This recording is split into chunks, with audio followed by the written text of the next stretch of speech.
All right, today we're jumping right into an absolute clash of titans, a drag race between two of the baddest American performance cars out there, the Corvette ZR1 and the Dodge Demon 170.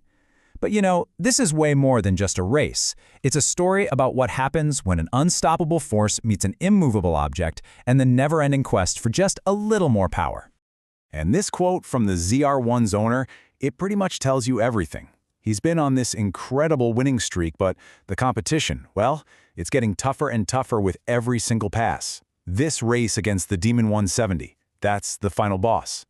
So here's how we're going to break it all down. We'll start with the Corvette's biggest test, then look at this wild quest for a new ZR1X, compare the two cars head-to-head, and of course, break down the race itself. And finally, we'll see what you can learn from a loss.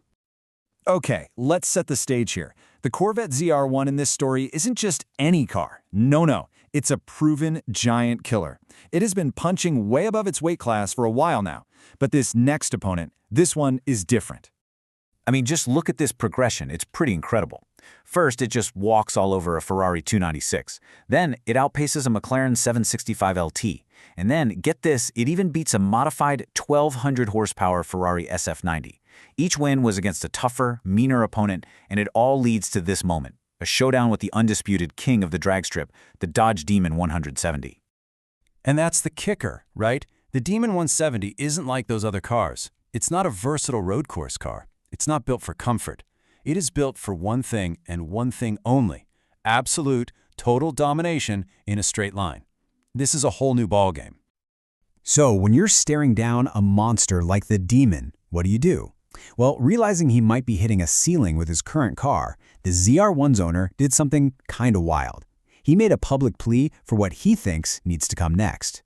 And these are his own words. He knows, deep down, that to hang with these specialized drag monsters, the Corvette platform itself has to evolve.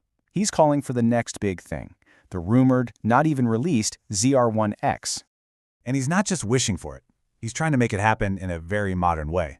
He's actually asking his audience, his community, to go comment and call on Chevrolet to give him an early shot at his ZR1X. He's trying to leverage the power of his fans to get a huge car company's attention. He needs a new weapon for these fights. Okay, so we've got the backstory. Now let's get to the tail of the tape. Let's really break down the two contenders heading to the line. On paper, this is a classic clash of styles, a real clash of philosophies. This right here, this is the whole story in a nutshell. You've got the Corvette ZR1, the all-arounder, a car you can drive to the store, tear up a road course, and still be insanely fast on the drag strip. And then you have the Demon 170, the specialist, a machine that gives up everything else for just one thing: pure, brutal, straight-line speed. And this chart just lays it all out. The ZR1 is rolling on regular Michelin street tires, and it has a full, comfortable interior. The Demon? Oh, it's on beadlock drag radials, it has a stripped-out interior that was literally described as not much in there, and its engine is purpose-built to chug high ethanol E85 fuel for max power. It's a scalpel versus a sledgehammer. All right, this is it. The main event. All the talk, all the specs, it all comes down to this one pass down the quarter mile. The all-arounder versus the specialist. Let's go. So, this is the big question, isn't it?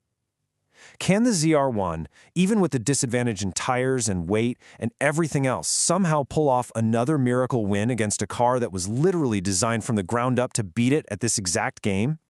And right there, at the starting line, the pressure was just too much.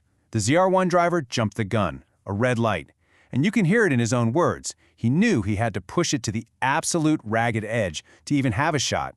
And in that tiny split second, he just pushed it a hair too far. And just like that, it's official. The Dodge Demon 170 takes the victory. The specialist on its home turf was just too much to handle on this particular day. But hold on, the story doesn't end there. A loss isn't just a loss, it's a lesson. And honestly, this is where things get really interesting. What did they learn from this defeat? This was the driver's immediate reaction right after the race. It's not frustration, it's just pure respect. You can hear the awe in his voice for the Demon's unbelievable power right off the line. He felt that thing launch, and it was on another level.